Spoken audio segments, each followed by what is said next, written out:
The Canola School on RealAgriculture.com is brought to you by Alberta Canola Producers Commission, SAS Canola, and Manitoba Canola Growers.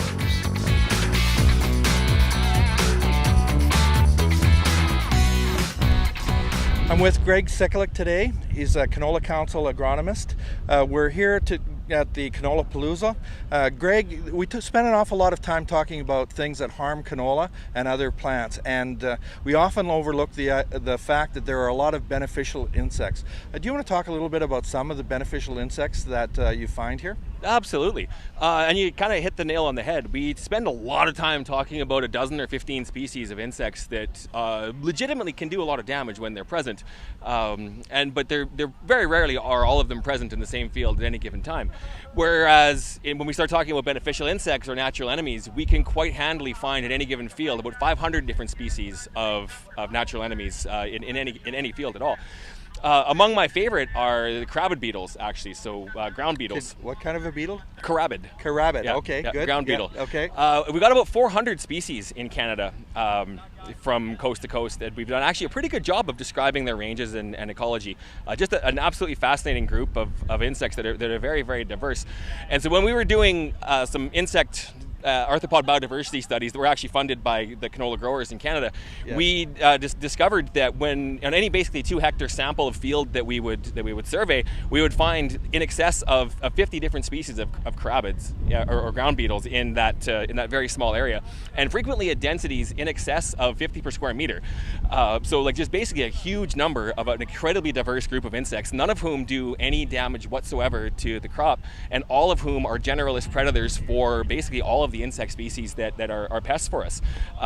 So these are beetles that are there all the time, and many species, and then they're actually making lunch out of the kind of thing that's actually preying on the canola crop or the beneficial crops that you're trying to grow. Absolutely.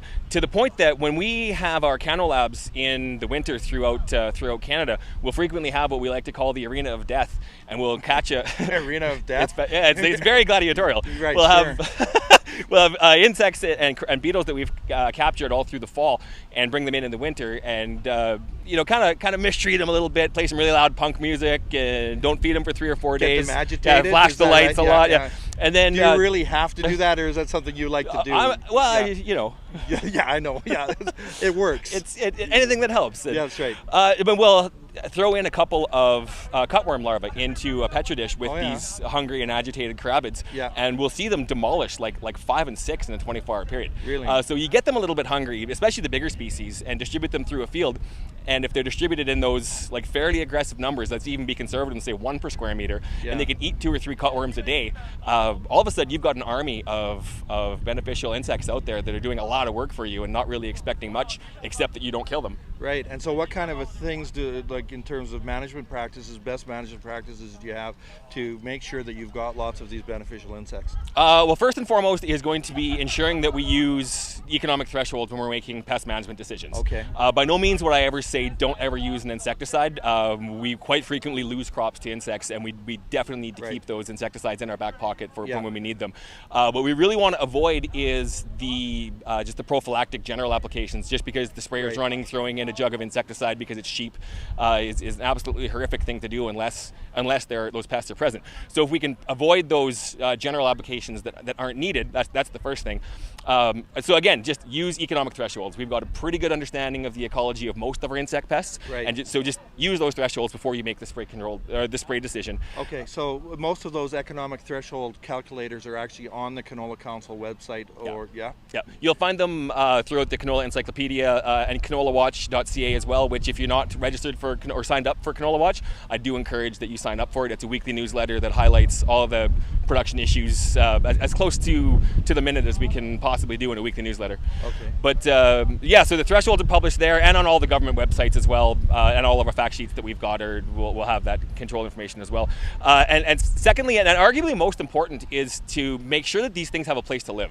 Okay, so like habitat. Habitat, absolutely. Okay. So a lot of these beneficials don't really deal well with cultivated ground and black ground. They actually require some sort of uncultivated, undisturbed, and in many cases flowering habitat to complete their life cycle. Okay. So if we look at something like parasitic wasps, we can get some pretty insane amount of larval feeding inside our pest species. It's horrific to watch and absolutely wonderful. We've got videos of it online of the larvae emerging from big cutworms. It's horrible and it's awful and it's amazing and I love it and I'm going to watch it again as soon as we're done here. Yeah, right. Yeah. It really is. It's the real zombie movie, right? It is. Things coming out of chests and thoraxes and all that kind of stuff. The alien coming out of the stomach, that's actually inspired by these parasitic wasps. And they're helping us. Absolutely. Yeah. But it's only the larval version that feeds the larval form that feeds on our pests. The adult forms of all of the parasitic wasps are actually nectar feeders. Okay. So canola is a pretty good source of nectar for basically the month of July. Oh, okay. And before and after that, we want to make sure that there's something in the agro-ecosystem for these insects to feed on. Right. And basically any undisturbed land that has some native flowering habitat in it is going to do a fantastic job of doing that. Proximity becomes huge, so like small bits of habitat scattered throughout along fence lines, old yard sites, shelter belts, windrows, you name it, are much more effective than a whole bunch of giant fields with a forest way over there somewhere. Okay. So, in many cases, when you chop up habitat, you actually make it worse. But what you're saying is that if you have small pieces of habitat still left around, that actually is good, that the insects will find those small places and they will become a source of insects for the beneficials for your fields. Yeah, very, very beneficial. And we're actually in the middle of a couple of different studies aimed at valuing what those uncultivated natural areas are within the cropland, because as our equipment gets wider and our operating speeds get larger, going around these small isolated bits of cover becomes inefficient. It is difficult to turn a 70-foot seeding tool around like a 2-acre bluff of trees. Right. That's right.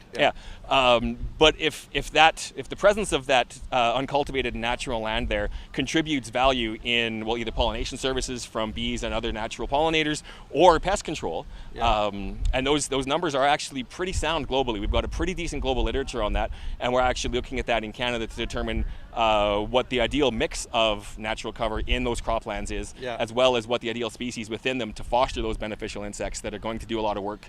So once again, we're looking at the idea that these small areas that are often seen as a cost are in fact something that rewards you. Absolutely. Okay, so that's good. So well, thanks a lot, Greg, today for talking about beneficials. It's very good, and I guess we're going to enjoy the rest of Canola Palooza today. Absolutely. Okay, thanks. Cheers. Yeah.